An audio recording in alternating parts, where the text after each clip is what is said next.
We're lucky. Port Washington isn't Washington, D.C. Here, we don't judge people by the labels they wear.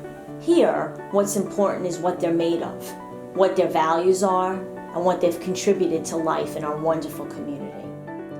This is a challenging time to be involved in politics, which makes running for re-election even harder. But for the past 8 years, without any regard for who you are or whether or not you've supported me, I've answered every letter and email, returned every phone call, and done my best to follow up on every one of your concerns.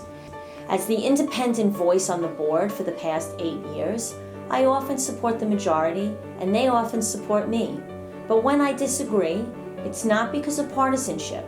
It's because I don't believe it's in our best interest.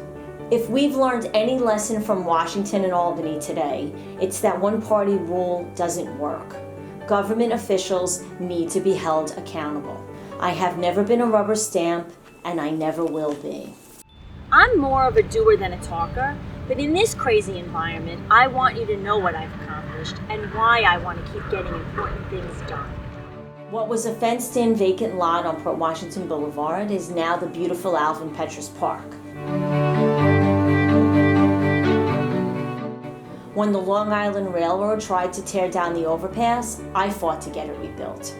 I've increased the miles of paving allocated to Port Washington, and I've encouraged, some might say forced, National Grid to refrain from doing ugly patchwork on our newly paved roads.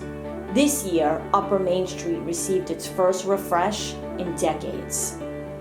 I brought 5 miles of new biking trails to Hempstead Woods on Shore Road and extended the walking trails at the harbor. I've pushed back on overdevelopment at the waterfront so that we can all enjoy this incredible resource. I've also kept a close eye on the budget. I've advocated for using fewer high-priced outside consultants and shifting work back to paid staff. I've kept my promise to keep taxes flat and have reminded my colleagues to do the same. Done right, being your councilwoman is a tough job. It takes time, effort, skill, and a little chutzpah. I love it, and I want to keep doing it.